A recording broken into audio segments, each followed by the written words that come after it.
Thank you very much. Hello, everybody. It's your good friend Pozzible here, and I'm back in action with another look at another batch of movies that's coming out this weekend.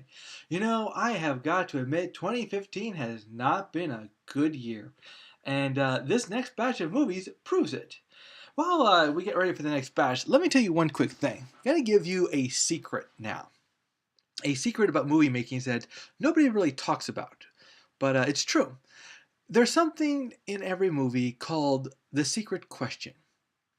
It's a very interesting concept because it's the one thing you don't notice it when you go into a movie, but it's one thing everyone is talking about at the end of the movie. It's their secret part. It's a special thing. It's what separates a movie from all the others. Why was Freddy Krueger really so different than Jason? It's because of the secret question. Okay? Now, the secret question can be a good thing or a bad thing. And in the case of our first movie, it's a bad thing. Get Hard. It's supposed to be a very simple movie about a white guy. He got found guilty of, he's a millionaire, but he was caught, with his hand in the cookie jar, stealing the funds and doing the bad thing. So now he's going to jail. But for some reason, instead of the go directly to jail, he gets a few weeks out to get his affairs in order and everything. I don't know how that works out. But anyway, he decides that he needs someone to prepare him for prison. And that's when he meets up with Kevin Hart's character. Kevin Hart, by virtue of being black, is obviously a thug.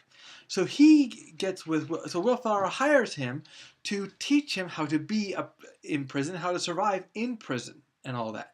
Of course, the reality is that Kevin Hart is not a thug, but he's just conning Will Ferrell, into thinking he is. What's really the point of this story? Well, it comes down to the secret question, which is, how offensive can we be? They believe in Get Hard that they can get away with anything. As long as Will Ferrell plays a douchebag, he can say what he wants, he can do what he wants, and he can dress as he wants. And that's where I'm hoping this movie fails. I give this movie a big pass, a must pass, because they're trying to make something popular that really shouldn't be popular, especially in this day and age. These kind of movies aren't really supposed to take off. Now, it could take off, don't get me wrong. But if it takes off, we all know what happens. You get the repeat movies that come out. And the people that are trying to be like this movie, but don't have the same intelligence or the same heart or anything like that. That said, the other thing about this movie, Rotten Tomatoes has really given the big thumbs down to this movie and every other movie on this list.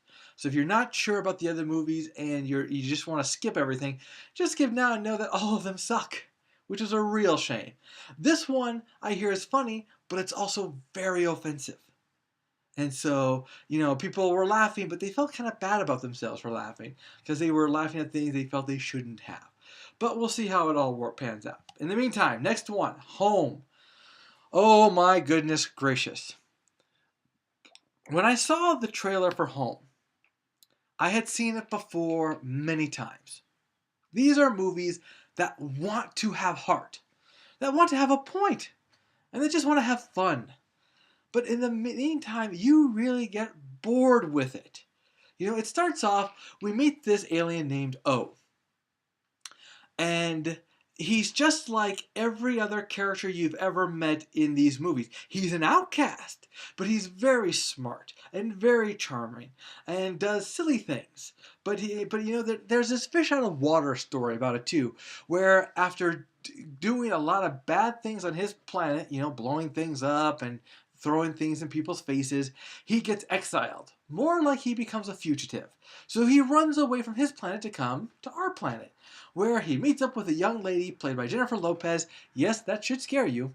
He meets up with a young lady who takes him all over the place while he tries to learn our ways and all that. And she learns about alien cultures, and he soups up her car in ways we could never imagine. All is well and good until his own people come back. And they decide that they're going to conquer our planet and, punish him for the crimes he committed. It has a lot of charm to it. It seems okay. The premise, I didn't mind it. But people who actually saw it gave it a big thumbs down. Here's what you got to remember. Yes, it has Jim Parsons and it's got Steve Martin, two guys I really like. And it's got the talent of Jennifer Lopez and Rihanna. And they are talented. in that they are great singers, or passable singers, I should say. But the point is this: it's a very difficult leap to go from singing to music, and J-Lo has tried before. We all know how that worked out. And this one, from what I'm understanding, it's just not worthy. You know, they really make this for the kids. Don't get me wrong. I do understand it. It's for the kids. It's for the little kids. But then all of a sudden, you know, they throw in these innuendos for the adults. If you're an adult, you might want to try some other movies. But one movie I don't recommend is Serena. So yes, Home is a pass. Serena. Again, if there's anything I don't understand is that why are we making these stories so complicated? Will Ferrell's movie was very simple to understand. You know, here you have Bradley Cooper, who has a big, booming um, timber business. Everything was fine for him until one day he runs into Serena. And when he does, he falls in love on the spot. They pretty much get married on the spot, if the trailers are to be believed.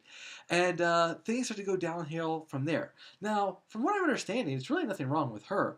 It's really the reality that his dirty dealings are finally coming to light. And he's about to be exposed. Now, Serena, being the loving, strong woman that she is willing to do anything, and I mean anything, to prevent that from happening, to keep her perfect life together with her husband. And apparently, really, when I say anything, I didn't mean anything bad. I mean, excuse me, I didn't mean anything naughty. I meant something bad, okay? Now, when I saw the trailers, I'll admit, I was pretty hooked. It looked very interesting because you do get an impression of what she was doing to save her family, to keep her, you know, her husband out of jail and stuff like that. But apparently, in his opinion, she might have gone too far.